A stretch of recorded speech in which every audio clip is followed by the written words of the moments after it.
Coming up, it's a laptop extravaganza. 3 touch laptops for Windows 8. We've also got a giant iPad magnet, glasses for your computer, and the last of the Windows Media Extenders. It's all coming up. Time to watch before you buy.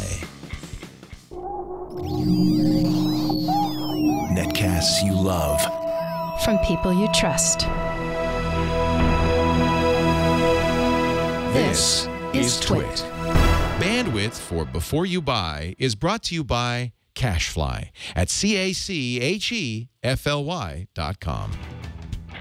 Before You Buy is brought to you by Stamps.com. Start using your time more effectively with Stamps.com. Use Stamps.com to buy and print real U.S. postage the instant you need it right from your desk. For our special offer, visit Stamps.com, click on the microphone, and enter Before You Buy. And by Audible.com. To download the free audiobook of your choice, visit audiblepodcast.com/Before You Buy.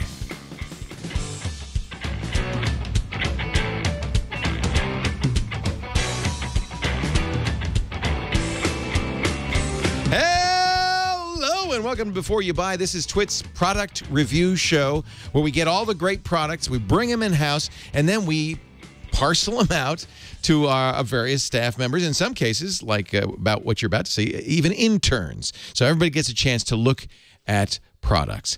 Coming up, we do have some great laptops for you in just a bit, though. But first, what the heck is that? It's a giant magnet for your iPad.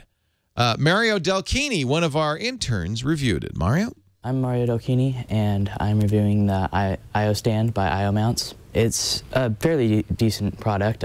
With this, the magnet goes on the back. It's just a magnet like this. And there's another one inside here. You just put it straight on. And you're not supposed to get near the electronics or it'll kind of screw your electronics up. What I mostly use it for was videos and in the kitchen, if you're cooking. It's really nice because it's not just a book standing up and flipping pages. It's just a simple thing you can stand up and flip through. It's not really good for typing a lot. If you're going to type emails and do work on it, it's not very good for that because, as you can see, it's not very sturdy. It is sturdy, but not sturdy enough to keep your hands on, and it cramps your hands up. It's about 3.5 pounds, so it's fairly heavy, and if you're going to use it for mobile use, like if you're going to move it from place to place, it's not very good. But it's fairly easy to set up once you set it up. Like you can take the base off pretty easily, and it's pretty nice to put together. The price of one of the just regular metal ones is about $89. And they may also make another one. It's stainless steel, and that's $109. Price goes up a little bit, and it's fairly decent. But also, it comes in white, black, and for the stainless steel, it's silver. They also make another mount for your iPhone. It's called the I/O Mini. The pros is it's very, very good for anything you do in the kitchen because, one, you don't have to really do anything. You just flip through it, and it's standing there whenever you need it. It has a really solid base, so you can't get knocked over, and also has 360 degrees of motion. So you can move it, flip, back, forth, up, whatever. The cons is once the magnet goes on the back of the iPad, it's permanent. You can't take it off. Overall, I would try this product. It's a decent product, and it has some stuff wrong with it, but also has a lot of things good with it. If you're going to use it for specific things, then you're more likely to buy it. But definitely try it. My name is Mario Delchini, and I reviewed the I/O mount, the I/O stand by I/O Mounts. He's so cute. Mario is a middle schooler, or maybe he's a freshman in high school. But I think he's 14 or 15. He's a young guy. Oh my gosh. Old enough to be on Facebook, though. This is, really solid. It holds up well. And this thing is magnetically attached. Here, put your finger right in there, Snubs. Oh, no thanks. It's a strong magnet, and it can go anywhere on that stand. So it is very flexible in terms of how you would position the iPad. The price is so high. Mm-hmm. The price is very expensive, but it is pretty heavy duty. It's nice. It's good. I didn't realize this was detachable. You have to really work on it. All right, Shannon Morse is here. She's the producer of Before You Buy. Yes. And this was, I don't know why, I guess because Windows 8 is out, we're starting to see, finally, some Windows 8 laptops. You got to look at a Lenovo Thinkpad. Whoa. Yeah, and this is a convertible. What's the name of this one? This one is the Lenovo Thinkpad Twist. It's a Twist. 13-inch Ultrabook / tablet. We saw this at CES. Yeah. A lot of people were fairly impressed. Yep. So what do you think? So, of course, reason why it's called the Twist is because you can twist around the screen and use it as either an Ultrabook or you were using it before the show, and you were using it in the tablet mode. Is that the best way? So I'll start with that way. Okay. So I found that the screen is pretty good to use. Overall, I was able to use Windows 8 very well with it because the specs on the inside of this are really, really nice. It comes with Windows 8 Pro, of course. It's 13-inch. It has this nice IPS display of 1366 by 768, so it's a pretty normal range of a display. And then it also has 4 gigs DDR3 RAM, of course, 720p HD webcam that comes right here, so you can Skype calls and do things like that. Has really, really loud speakers, and it also has a 500 gig hard drive as well as a 24 gig solid state. So it boots up very quickly, and because of those 4 gigs of RAM, it is very quick with Windows 8. So overall, I was able to do a lot of YouTube videos and do quite a bit of multitasking with it as well. As far as using it like a tablet, because it weighs about 3.5 pounds, which is slightly heavy for a tablet, of course. I would rather it be like, a pound. That would be really nice. I wouldn't pick it up and carry it with me all over the place. I don't think that this would be portable as a tablet. But whenever I'm sitting around, just, messing around, doing stuff on my computer at my office or on a sofa, it's very useful. I also found that this screen, when you move it back and forth, it's not as sturdy as some of the other Ultrabooks that you're going to see later in the episode. It feels slightly fragile. And I had a slight problem with that because over time, you're going to be switching this back and forth between an Ultrabook and a tablet, and it might break off. I don't know if this is going to be sturdy enough to hold over time. Yeah. It's very wobbly, and it's also quite bendable. Right. And it squeaks a little bit. Yeah. It has some squeakiness to it. Now, I did mention that the speakers are really loud, and I wanted to show you an example of that. Let me turn this up real quick. This is a YouTube video. Wow. So if I turn it up all the way. Sounds like somebody in the apartment next door watching TV really loud. Yes, we have the Tefo video. Weird thing about this, and I'll turn this back down and pause it. Weird thing about this is that the speakers, you can't see them whether you're using it as an Ultrabook or a tablet because they are found right here. Oh, they're underneath where the screen would be. Yeah, so when you close the screen like this, you're kind of cutting off the speakers a little bit. But since they're so loud, you don't see any kind of degradation with the sound quality of it. Now, as an Ultrabook, whenever I was using this as an Ultrabook, when I started with it, I noticed that this trackpad was not very useful. Every time I tried to use it, if I was just barely touching it, just moving around on the screen, it thought that I was trying to click and drag. And I had never put this down. I didn't put it down heavy and try to move and click and drag. It just thought I was trying to highlight everything, and it drove me nuts. Now, I did try to fix this. I tried an Ubuntu Live CD, thinking that it's my Windows 8. I also tried installing updated drivers. It was already updated to the most updated ones. And I also tried lowering the sensitivity as well as raising it, and nothing really worked. So while I was using this as an Ultrabook, I was using it with a nice little mouse that I also got at CES. It doesn't come with that mouse, No, it does not come with this mouse, but it's a really handy little mouse that Lenovo gave me as swag at one of those press events at CES. Because it twists. Yes, it twists. So it kind of went along very well with Maybe this. it wasn't just, this is a buy. Maybe it wasn't just swag. It was something you needed with that twist. Exactly. Yeah. It pretty much is. Yeah. Now, other than the trackpad, this, with its magnesium alloy surface, it feels really nice. At 3.5 pounds, it's a great size for an Ultrabook, and the keyboard is really, really fluid. I found myself not having any problems with this, and also when you move it into tablet formation, it doesn't mess with the keyboard at all because it's kind of flush inside as well. And it's also spill-proof, apparently. Now, since this is a demo unit, I didn't want to spill anything on it just in case, but... That's exactly this is when you should spill proof. something You can see that it doesn't have a lot of openings around here, so it's supposed to keep the inside safe. Yeah. It also comes with a couple of USB ports. There's one on each side, one right there and one right there. It also has room for your SD cards and whatnot, Ethernet, and a couple of other little ports. Power right here. I don't think it came with HDMI. No, it has mini HDMI right here, but that's it. And then your microphone port, of course.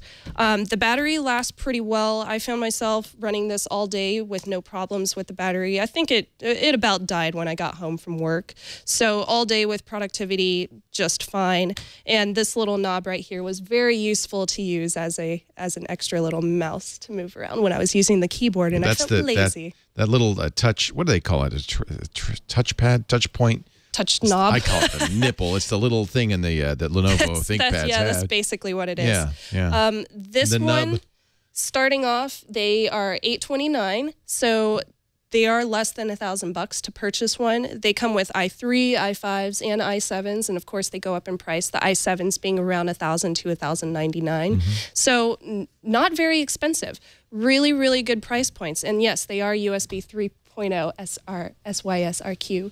So my pros and cons with this, the pros are the design and the keyboard I really liked. Other than this, and I'll get to that in a second. The price for the specs, being under $1,000 and getting an i5 and getting that solid state drive and the 4 gigs of RAM, you have a really nice quality here, as well as the fact that it can be used convertibly. And it works as that tablet. The tablet form of it, other than being 3.5 pounds, I found to be very useful. And my cons. First off, this trackpad drove me nuts. I did go to a Staples and try another one of these, and the one at Staples worked just fine with the trackpad. Oh, maybe you just got a bad one. So I might have just gotten a bad one, so I would definitely check that out. And the screen, of course, feels kind of fragile and bendable. Overall, I would definitely give this a try. I really like the specs of it, but I feel like this could have been manufactured a little bit better, and the trackpad quality can kind of, you might get a bad one. So definitely give it a try. A try for the ThinkPad Twist. Yes. Now, we're going to take a break before we continue on. Ayaz Akhtar is coming up. Is Ayaz reviewing this Ceton thing? Yes, he is. I thought these were dead. But Ayaz loves this stuff. This is a Windows Media Extender. Yeah, they're still around. How do you connect your PC to your Windows Media Center with this device? Ayaz will have the review in a second. Before we do that, let me review something I love. It's Stamps.com. It's a way to keep you out of the post office. Now with stamp prices going up, you don't want to have to go to the post office to get new postage. The beauty of Stamps.com is they're always up to date with the rates automatically. You're always printing exactly the right postage as needed. In fact, with that £5 5-pound USB scale you get, which is coming here right now, look at that in my hand with this 5-pounder. You just plop the letter on there. It's connected to the computer, and the Stamps.com software automatically prints out exactly the right postage for that letter or package. It's great, too, if you're sending a lot of – it's really for pro mailers. So if you're sending mailings from your business, you know, bills or invoices, that kind of thing, if you are – or paying bills, I guess. It will pull from QuickBooks. It'll pull from your address book. If you're an Amazon or an eBay or an Etsy or a PayPal seller, it'll take the address of the recipient right from your website, fill out all the forms, even the international forms if you need them. It also gives you discounts at Stamps.com. You get discounts you cannot get at the post office, up to 21% on express mail, up to 15% on priority mail. And if you're sending mail that's trackable, you could send out automatically email notices that here comes your package, here's the tracking address. I mean, this is pro shipping done right. Now, I want you to try it free. All you have to do is go to Stamps.com. You'll see a great special offer there, but don't fall for it. There's an even better one awaiting you when you use our offer code before you buy. Click the radio microphone, type in before you buy, all one word, BEFOREYOUBUY, and you'll get a $110 bonus offer. More free postage for you, $55 in postage coupons to use over the first few months of your subscription. A free digital scale, you just pay shipping and handling, a $5 supply kit, and a 4-week free trial. Stamps.com. Use the promo code before you buy. I really think if you do any mailing at all, you've heard me, I'm sure, talk about it before. You really want to try Stamps.com. By the way, you can cancel if you decide it's not right for you, and the scale is yours to keep. So it's worth it just to get this scale. Stamps.com. Ayaz is not here. He, of course, is the host of our great TNT show every morning, Monday through Friday at 10 a.m. Pacific, 2 p.m. East, or 1 p.m. Eastern Time, 1800 UTC. He did have a review of the Ceton Windows Media Extender. Let's take a look.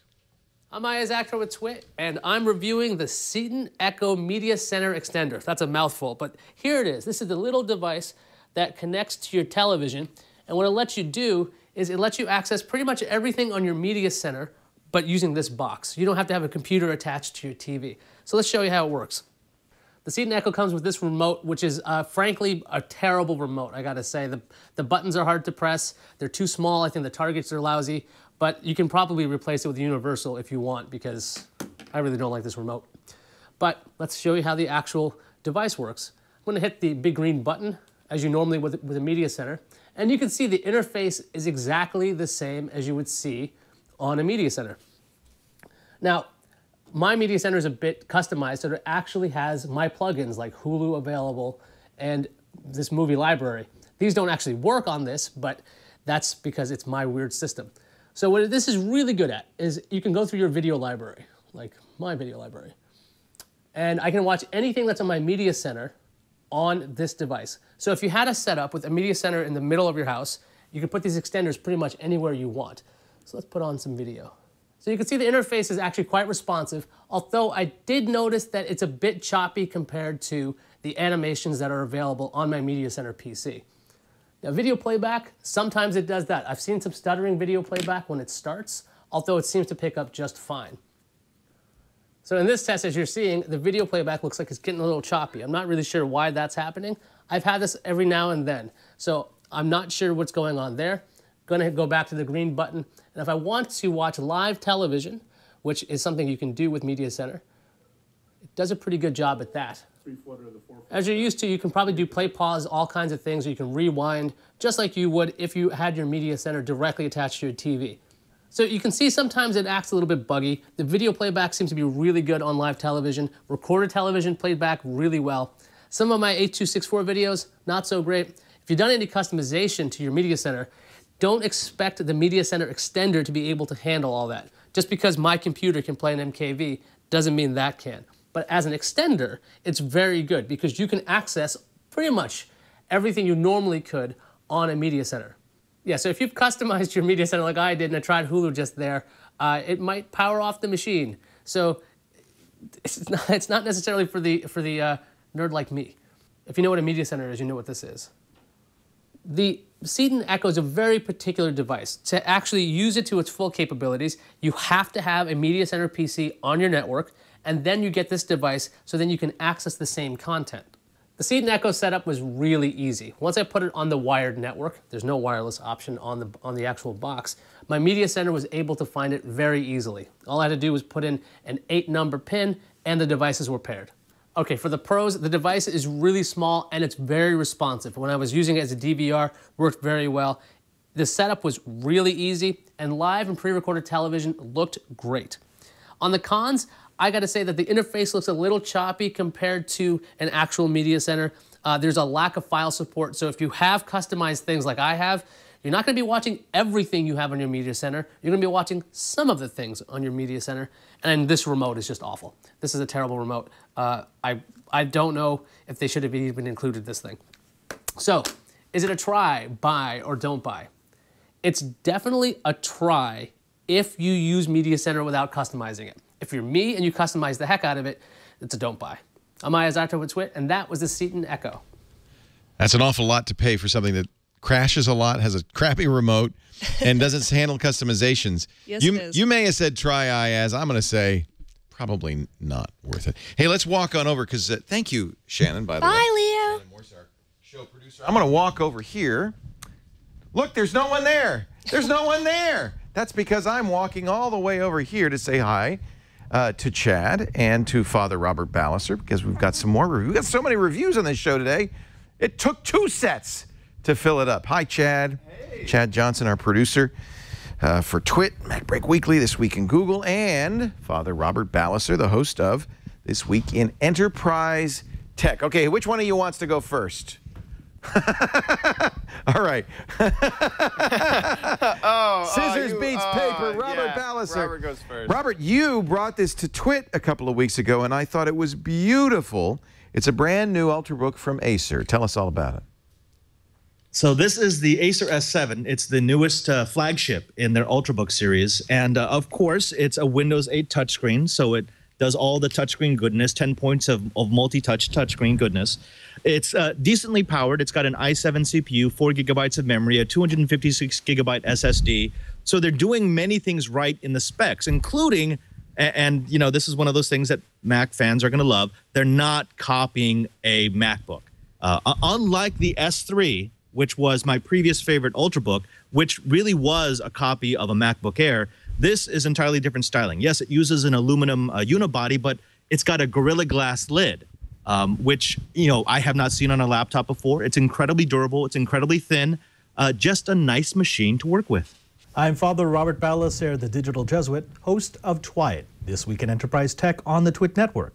I'm taking a look at the Acer S7 touchscreen Windows 8 Ultrabook. The S7, model 3919986, is the current flagship of the Acer Ultrabook fleet. Sporting a big screen, small footprint, one-piece aluminum chassis, Gorilla Glass lid, and a multi-touch display, the S7 was designed from the ground up to be a svelte Windows 8 powerhouse. At 12.7 inches wide, 8.8 inches deep, and 2.87 pounds heavy, the S7 itself is lightweight, thin, and well-proportioned. Under the hood, power is provided by a dual-core 1.9 GHz Intel Core i7-3517U Ivy Bridge CPU with 4 megabytes of cache that can burst up to 3 GHz. The S7 sports 4 gigabytes of DDR3 memory, and a 256 gigabyte SSD provides lightning-quick storage. An Intel HM777 Express chipset enables all the goodies under the hood, including 2 USB 3.0 ports and the integrated Intel HD 4000 graphics. Acer packed the S7 with connectivity options. An integrated Atheros radio supports both 2.4 and 5 GHz Wi-Fi, 802.11a/b GNN, and Bluetooth 4.0. The S7 also includes a set of breakout dongles to enable Ethernet and VGA out. The theme of the design is simple, with the busiest side of the laptop housing a power plug, a mini HDMI port, audio jacks, and power button. The right side flush mounts 2 USB 3.0 ports next to an integrated memory card reader. The keyboard and trackpad of the S7 is solid, owing to the aluminum unibody. Acer equipped the S7 with short-throw keys that feature a backlight that dims according to the ambient light. The trackpad is large, sensitive, and well-placed. It immediately recognized my multi-touch gestures and was perfectly sized. The lid uses an aluminum bezel around a solid pane of Gorilla Glass to create a lipless edge-to-edge screen. It utilizes a unique variable resistance hinge to allow free motion up to 120 degrees, while adding significantly more resistance past 120 to 180. The net effect is that the screen opens easily, stays where you position it, and doesn't wobble when you use the touchscreen. Speaking of the touchscreen, it's the heart of the unit. At 1920 by 1080, the 13.3-inch 16 by 9 Comfy View IPS LED backlit screen is beautiful. It's completely flush with the lid to make off-screen gestures possible, and the pixel density is indistinguishable from Apple's Retina display. Using the touchscreen is an eye-opening experience. At first, I thought that the screen, while uber-geek cool, might just be a Windows 8 showcase feature or a gimmick for tablet games. However, after a solid 2 months of use, I found myself naturally reaching up to the screen for certain functions, like scrolling through tiles and news apps. After a short time of using the S7, I switched seamlessly between keyboard, trackpad, and touchscreen. Twin Dolby speakers at the bottom front of the S7 provide passable sound. The placement works well to create a stereo effect, and the speakers are surprisingly powerful, but the audio sounded a bit tinny and was lacking any meaningful bass response. The multimedia package is finished with a web camera and twin microphones on the bezel and toward the front of the chassis. The 2340 mAh lithium polymer battery provides a runtime that is average for a notebook. My rundown test measured an average usage runtime of 431, with a low of 345 and a high of 626. Acer offers an optional bolt-on battery pack that can extend the life of the S7, but those batteries are as elusive as bacon pancakes. The Acer S7 is available now in models ranging from $1,100 to $1,700. There are a lot of things about the Acer S7 to like. It's well designed, it's powerful, it's compact, it's thin, it's light, and it has this beautiful responsive touchscreen, which I actually found wasn't a gimmick. At first I thought maybe it was just a showcase thing, but over the course of my usage, I found myself naturally reaching up to touch certain elements. In other words, it's not going to replace the keyboard or the mouse, but it's another tool that I can use. That's just cool. The biggest drawback for a lot of people is going to be the price. And yes, $1,600 to $1,700 is a lot of cash, but you have to consider what you're getting for that. It's about the same price as a similarly configured MacBook Air, and yet you get this really cool design and a touchscreen. But beyond price, there are a few elements that bring down the overall score. The first has to be the battery runtime, 3 to 6 hours. Probably closer to 3 than the 6. You could eke out 6 hours if all you were doing was checking your email and surfing the web, but if there's any rich content in there, if you're going to watch a movie, videos on YouTube, or playback music, you're going to eat into your battery rundown time. Acer does offer a bolt-on battery, but I wasn't able to find it or even price it, so I'm going to have to hold off to find out if that's going to fix this kind of anemic battery time. The second thing has to be the configuration, or lack thereof. An i7 processor and a 256GB SSD makes this a speed demon. I can actually use this with my Adobe Premiere video editing suite, but it's limited to 4GB of memory. It would have been nice to have the option to include 8GB so I could both supplement that CPU and storage option. The last thing is, well, maybe it's kind of tic-tacky, but I find it to be a big thing, and that is this, the power button. Acer put it dead center on the side, which means if I ever pick up this notebook, I'm probably going to accidentally clip that button and put the notebook into sleep or into shutdown mode. But beyond that, this is a fantastic notebook. It's well built. It works incredibly well. It's a nice showcase piece for Windows 8, and, well, I found it to be my constant companion. If I was going to assign a buy, try, or don't buy to this, the Acer S7 would be a definite buy. I'm Father Robert Balliser. This is the Acer S7 touchscreen Windows 8 notebook. You liked it a lot, and I have to say, after playing with it briefly when you were here a couple of weeks ago, it is a beautiful notebook. It really is. It's a well-designed machine. I mean, gone are the days where Windows users had to put up with mediocre hardware design. This is some beautiful hardware, except for that one little design flaw with the power button. Well, don't worry, because I have the mediocre hardware design here. This is the low-end Acer, the Aspire M, which is about half as expensive. And you really see when you take a look at it what you give up when you save a few $100s. I mean, it really isn't.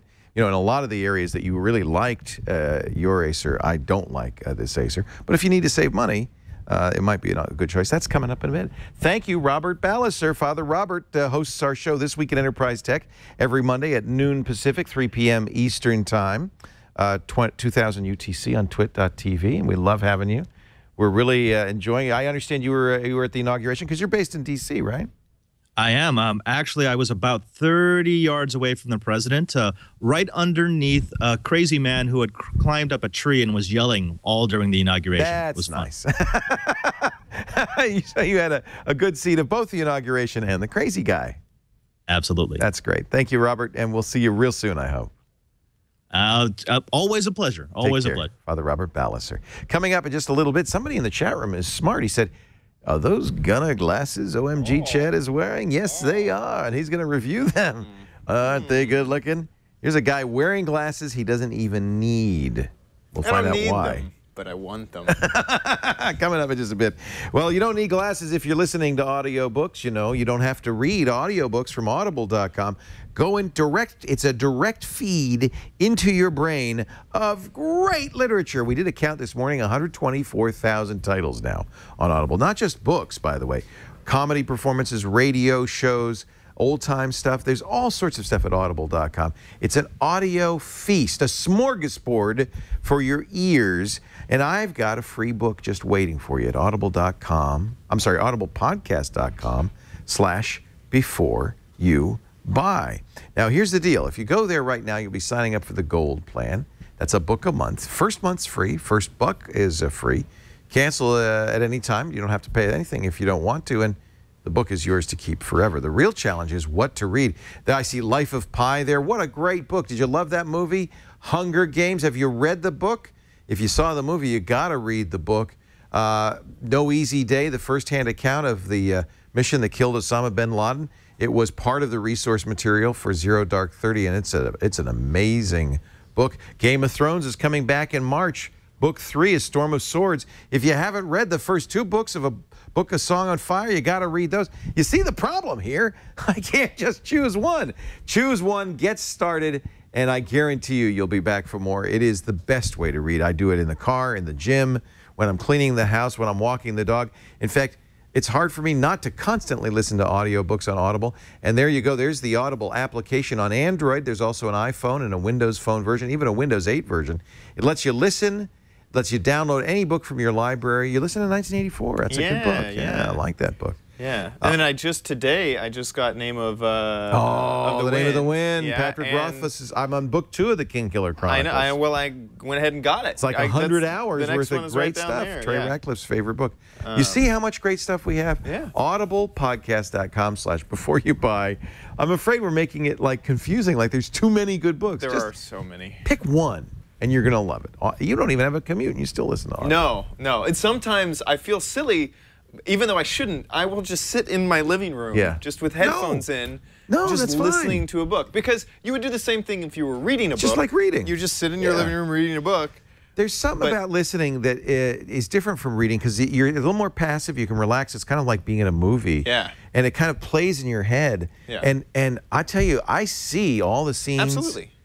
Sometimes I think, I saw the movie and I didn't. I read the book. The best storytellers in the world get to read books to you. I know. Isn't that awesome? I mean, I love it. It's the best thing in the world. Yes, really good. I've been an Audible subscriber before you came here. Oh, big time. Oh, good. Yeah. I didn't have a commute. I've almost never had a commute, but at one point I worked in a warehouse where I was the only person in the warehouse. You had to have it. And the only way, I got. That's how I got my college education. Awesome. Was yeah, through, me too. I mean, it was. Yeah, me too. I dropped out and just listened to Audible. It's cheaper than a college education. It really is. Free for the first month. audiblepodcast.com/beforeyoubuy. OMG Chad. Chad does the incredible OMG Craft Minecraft show. Thanks. Every Thursday? Thursday night, yep. I see you here Thursday nights, what, about 7? 7 o'clock, yeah. Yep. And he does it stand-up from right over there. It's kind of fun. Just me. And you'll find it at omgcraft.com. Correct. That's the website if you want to watch the show. It's a great show. Thank you.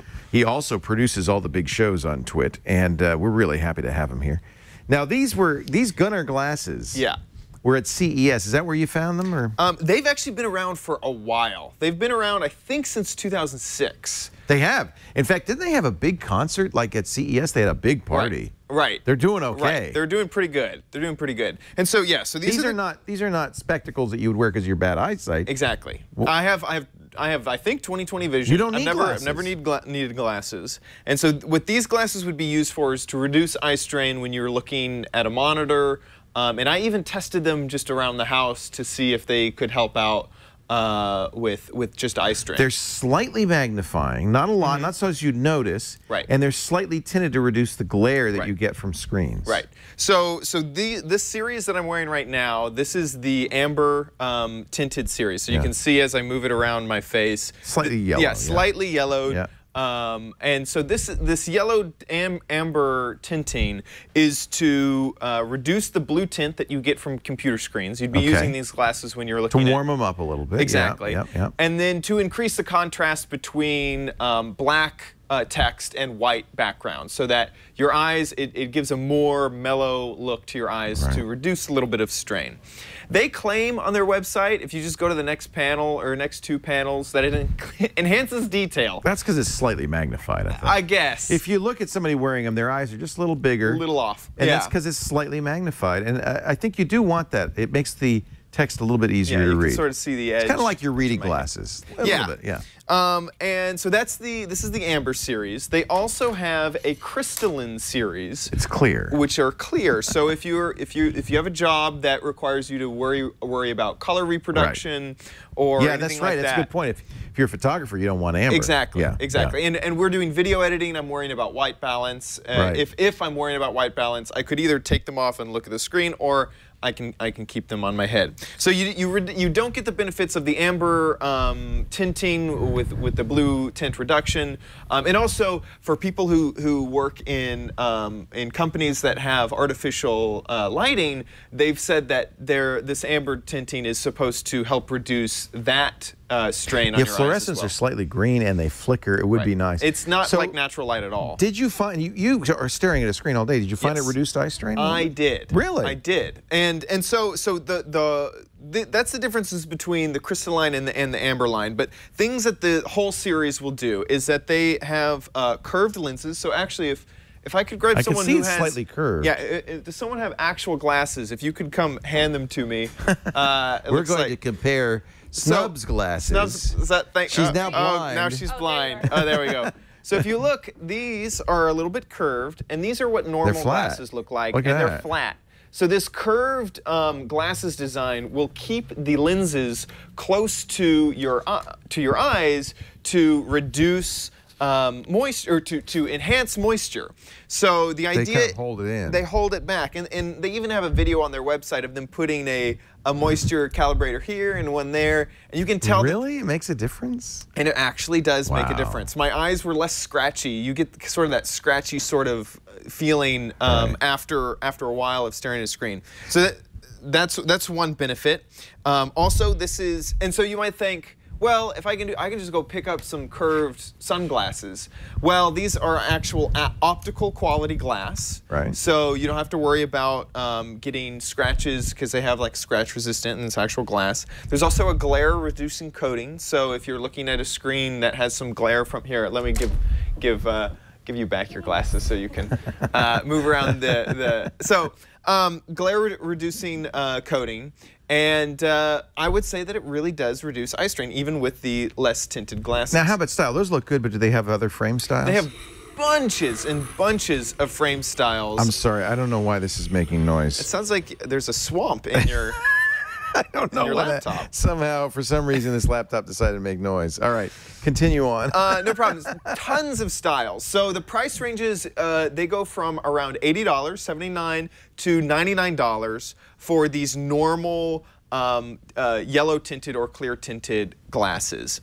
Now you can get dark tinted like sunglasses or 3D glasses from I them. wouldn't mind having custom 3D glasses. Custom 3D glasses. Because I hate wearing the glasses at the movie theater. These are the real 3D that works at the movie theater? All right. Exactly. The circular polarization. Yeah, right, okay. And those go up to $150. And then you can get prescription glasses up to $350. And that's what my prescription glasses normally cost, but these would be the Gunnar plus my prescription. Right. And so, the cost, I didn't put the cost in my pro or con section because to me that seemed a little bit expensive until I talked to someone who has normal glasses. Expensive, and they mentioned my frames normally cost me $300 and $80 to $100 for a pair of glasses seems reasonable to me. So it's not reasonable, but it's just the way it is. Exactly.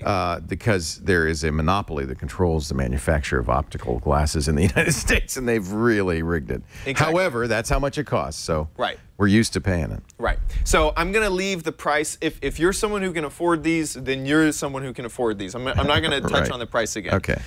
So pros and cons. Yes. Pros are that it does reduce eye strain. It does what it says it does. I even took these around the house to see if, like, when cleaning the house, sometimes dust particles sort of bother me, and so the wrapped glasses sort of helped in that. It did help me with eye strain reduction. Also, this is optical glass. This isn't just plastic lenses, which I really liked. And also, it's a really good construction. These are solid metal. I really don't feel like I'm going to bend them. They feel like I'm getting my money's worth. I'm getting $80 worth of glasses out of the construction. On the cons, I would say that after a while of wearing them, the normal glasses problem of the bridge of your nose tends to hurt after you've worn them for 3 or 4 hours. And the other thing I noticed is when I was gaming, I wear a gaming headset with a mic, and the pressure of the cups of the headphones on the arm of the glasses really started to be very painful, to the point where if I was to continue wearing the glasses, I'd have to rest them on top of the ear cup, sort of like this, and that didn't really fly well. I just ended up just not wearing them and just getting scratchy eyes during my gaming session, and that's it. And I want to point out that the only cons that I have are really cons that normal glasses would give you. They're not really Gunnar glasses problems. They are just glasses problems. So I just wanted to point that out. So if you just don't want to wear glasses, well, then it's not for you. So buy, try, or don't buy for the Gunnar glasses. Once again, I had the anime series with the tinted lenses, and I had the Phenom series for the crystalline lenses. I would say buy. I really enjoyed these. You really liked those. I really liked them. I was very skeptical in the beginning, as I assume that you were, that yellow tinting and just putting a layer over my eyes really wouldn't help me. But after gaming for 6 hours, looking at editing, things all day, just sitting in front of a computer, I would say that they really help. And I don't get. I was never really someone. I would get headaches after really long gaming PvP sessions. Didn't get those, and just the scratchiness of the eyes didn't happen at all. So if $80 is something you want to spend to get rid of that. Actually, you're right. That's not that bad. $80. My eye doctor many years ago prescribed computer glasses for me, and that's exactly what he prescribed. Say, not from Gunnar, but just in general.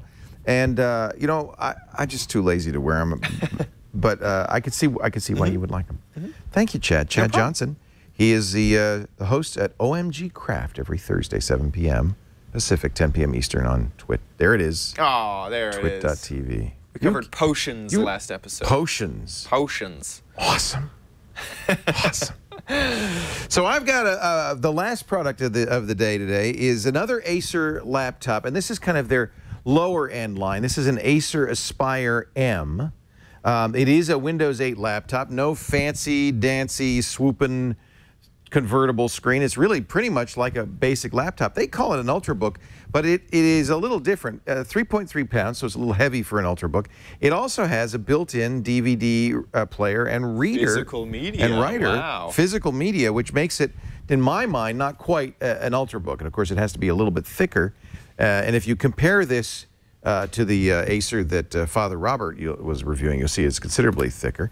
Brushed metal surface. It's actually, the fit and finish are quite good. It's a nicely made laptop. Chiclet keyboard, lit up, backlit. I think that's always nice in a laptop. Now, this is an $800 laptop, so what do you give up compared to the $1,300 to $1,800 laptop Robert was talking about? Well, it's thicker. It's not quite as pretty. The thing that you really give up, though, is the display. Now, this is a touch display, and I was wondering initially if all the Windows 8's displays were as dim as this, until I looked at a few others. Sometimes having a touch surface on top of this will make it a little bit dimmer.